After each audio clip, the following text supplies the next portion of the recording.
Good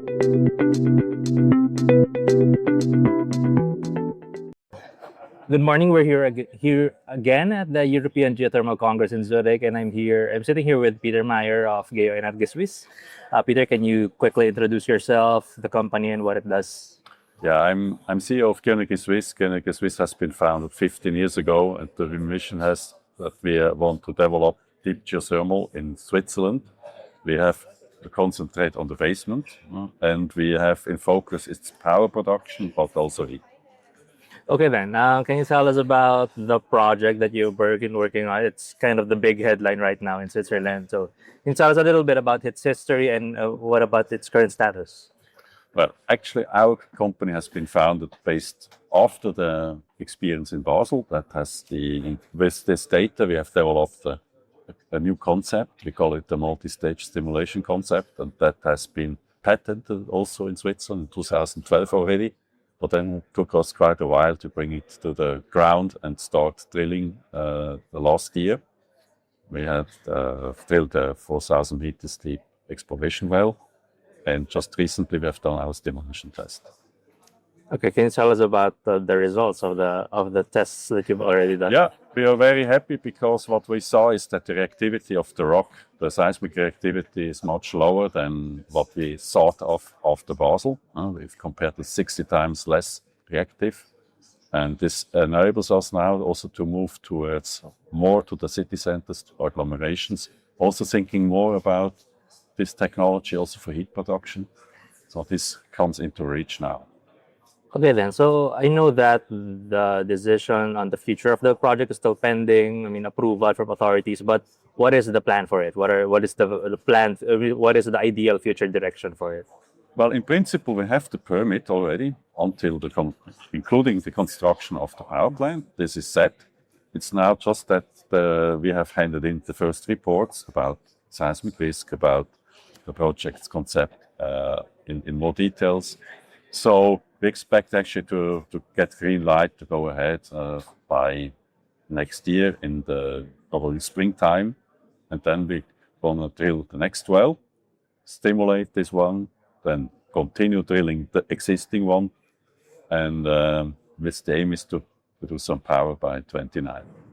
Okay, then. I imagine it's gone through a fairly long process to get here. So there have been a lot of lessons learned along the way. So can you tell us a little bit about this in both on the technical side for say drilling and well stimulation, and also on the aspect of community engagement and getting social support? Yeah.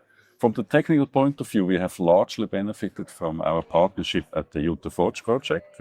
We have been involved there for the downhole microseismic monitoring, and the aim has been, of course, to provide some precise measurements for the Utah project, the Utah Forge project. And on the other side, we wanted also to qualify instruments that we brought back to Switzerland. But also, we have largely benefited from this project, considering the improvement of the drilling in crystalline rock. And we have already applied this technology, the PBC bits for the crystalline rock, in our project now, in our first well. And we have already some progress, but we still can improve much more. So that will enable us to lower the costs of the wells. And that's why we want to scale up now. And we're looking for other sites in Switzerland. Next year we will start with developing other sites in Switzerland to scale it up, the technology. So that we are ready in 2029, when we go on the grid in Haute Sorne, that we can already have some new sites to drill by the end of this decade. Yeah, you already mentioned that you're looking towards other sites in Switzerland. And what are your insights on the replicability of such a model, both within Switzerland and maybe outside of Switzerland, in the whole Europe? Our focus is mainly on the crystalline rock, so we can nice basement rocks. I think that's where it's for sure applicable.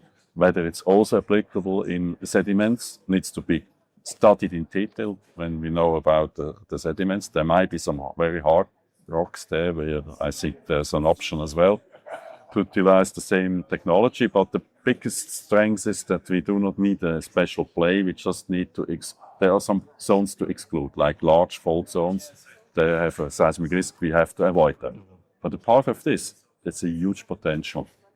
Okay, then maybe moving towards the importance of support that you've received from local national governments for this project. It's kind of a very innovative project that is trying to do something new. How important has it been, and how has the government of Switzerland been supportive of this initiative? There is a very large support. It's by law they can subsidize up to 60% of the allowable costs, applicable costs, and this helps a lot for convincing the shareholders. They have to be with the rest of the costs, and they allow us also to participate in different R&D projects where we have done a lot of work.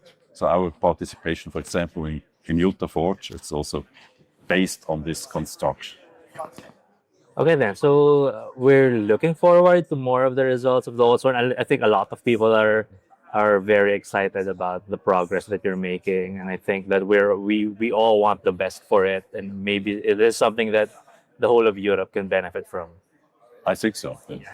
Okay, thank you, Peter. Thank you, Paolo.